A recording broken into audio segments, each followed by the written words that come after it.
Although the XFX3 and the FM3 share 90% of the same DNA, they have the same amp models, the same cabinets, they have most of the same effects, although I am still waiting for that clon to hit my FM3. One thing they do not share is the ability to change the instrument impedance in input 1. Now the XFX3 can do this, and it's actually physically changing the analog circuitry going on inside of input 1 when we plug our guitars into it. And the FM3 and the FM9 don't do this. So is there a big difference when it comes to vintage effects like fuzz and vibes? We're going to find out in this video, so stick around. My name is Matthew Dale. I am here to help you play better, sound great, and understand more. And if you'd like a really helpful way to get great tone fast inside of your Fractal units, then go ahead and download my Fractal Favorite Amps and Cabs guide. I share with you 10 of my favorite amplifiers plus a plethora of great sounding cabinet IRs in order for you to get great sounding guitar tones fast. Hit the link in the description below and you'll be taken right there.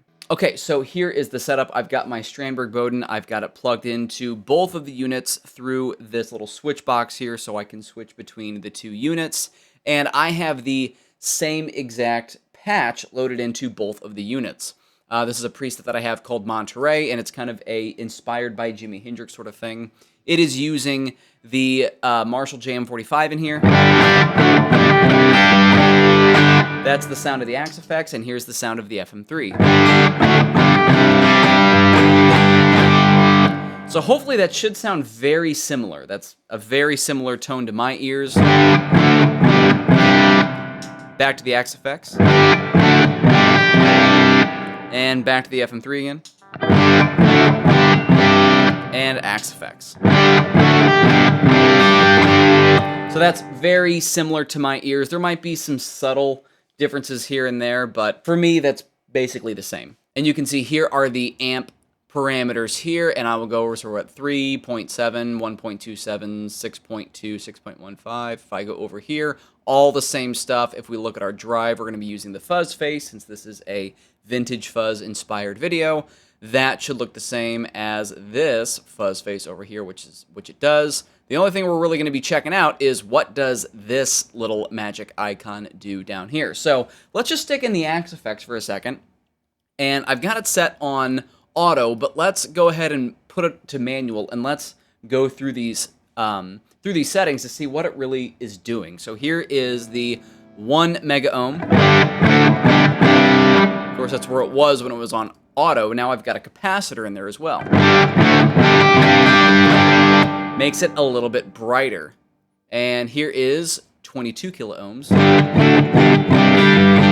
A little bit darker. The capacitor brings some brightness back. And then if we just keep going our way, I won't do all of these, but here's 70K. A little bit of the brightness is back. And capacitor there. And let's try 230. And let's go back to capacitor. Let's go back to 1. Probably almost the brightest of all of them. The capacitor probably has the most brightness to it. Now watch what happens when I leave this on auto and I engage the drive block. It goes down to 22K automatically, like you would think. But it's very particular on the way that it does this automatically. It is adjusting to whatever it sees first. So here's the input block. Whatever active effect it sees first, it's going to go to the appropriate, what Fractal deems as the appropriate one first. So if I put in the drive block, it will go down to 22K. But then if I go back to the phaser block and engage this vibe, it goes back to 1 mega ohm and then back to 22K. So let's just see what that sounds like when I engage this drive block.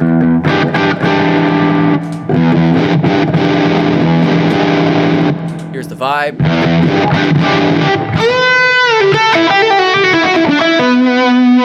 No vibe.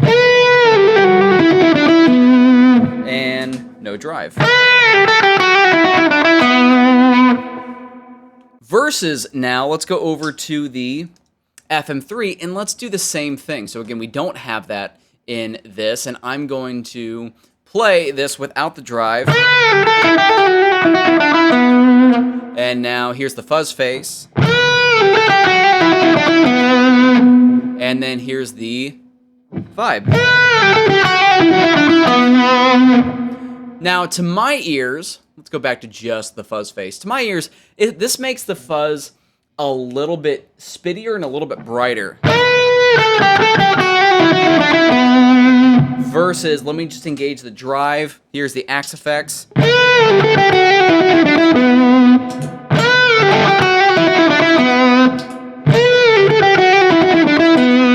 Back to the FM3. Back to the axe effects. So to my ears and to my fingers, it feels like the axe effects is slightly less driven, it's slightly less compressed, a little bit more open, and it is overall a darker frequency response. Now, if we do go back to the axe effects 3 and we do select this over to 1 mega ohm all the time, it's a little bit more in the same ballpark. So here is the axe effects and the FM3. Axe effects. FM3.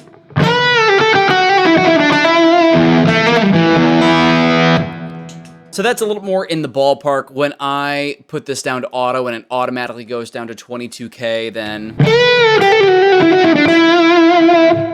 FM3, axe effects,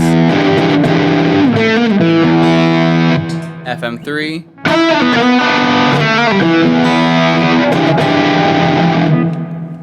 I think there is a slight difference going through that type of circuitry on the front of the axe effects. That was the FM3, here's the axe effects. And it just kind of feels like the axe effects is a little bit more open, it's a little bit less compressed. That's kind of what I'm gauging. Now, all that being said, I do think there is a fairly significant difference there, but that doesn't really make it so that I would never use fuzz on the FM3. I think this is a very usable fuzz tone.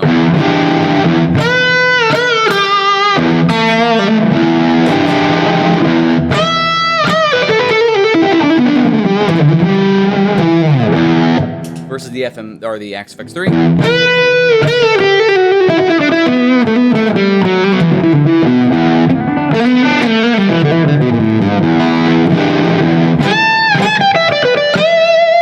In fact, I probably do like the top end on the FM3 a little bit more. So if I was setting up both of these presets on the two different devices, I would probably give the axe effects just a little bit more brightness and a little bit more bite, something like this. So I'm just going to, in the axe effects, increase the tone a little bit, and let's just compress it a little more. So so there's a little more drive there. So here's the axe effects now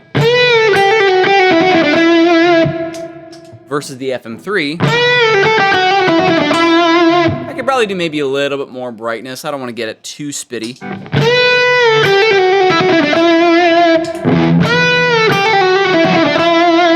That's pretty close. Here's the axe effects again. Here's the FM3.